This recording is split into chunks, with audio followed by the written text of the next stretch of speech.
રાજ્યમાં પેટ્રોલ અને ડીઝલના જથ્થાને લઈ ફેલાતી અફવાઓ વચ્ચે મુખ્યમંત્રી ભૂપેન્દ્ર પટેલે મહત્વપૂર્ણ નિવેદન આપ્યું છે। તેમણે સ્પષ્ટ કર્યું છે કે રાજ્યમાં પેટ્રોલ અને ડીઝલનો પૂરતો જથ્થો ઉપલબ્ધ છે અને પુરવઠામાં કોઈ પણ પ્રકારની અછત નથી। રાજ્યમાં પેટ્રોલ ડીઝલની અછત અંગે ફેલાતી અફવાઓને લઈને સરકાર સજાગ બની છે। મુખ્યમંત્રી ભૂપેન્દ્ર પટેલે જણાવ્યું કે ઈંધણનો પૂરતો જથ્થો ઉપલબ્ધ છે અને સપ્લાય ચેન સંપૂર્ણ રીતે કાર્યરત છે। તેમણે જનતાને અપીલ કરી છે કે કોઈ પણ પ્રકારની અફવાઓમાં વિશ્વાસ ન રાખે અને ગભરાટમાં આવી પેટ્રોલ પંપ પર ભીડ ન કરે। સરકાર દ્વારા સ્પષ્ટ કરવામાં આવ્યું છે કે વૈશ્વિક પરિસ્થિતિ છતાં રાજ્યમાં ઈંધણ પુરવઠા પર કોઈ અસર પડી નથી અને સ્થિતિ સંપૂર્ણપણે નિયંત્રણમાં છે।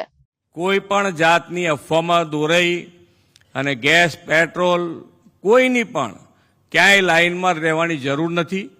તમારે બધાએ એક જ વસ્તુ છે કે જ્યારે બધા સાથે છીએ તો કોઈને તકલીફ પડે નહીં એવું માનનીય વડાપ્રધાન શ્રી પણ કેન્દ્રમાંથી પૂરતું ધ્યાન આપી રહ્યા છે।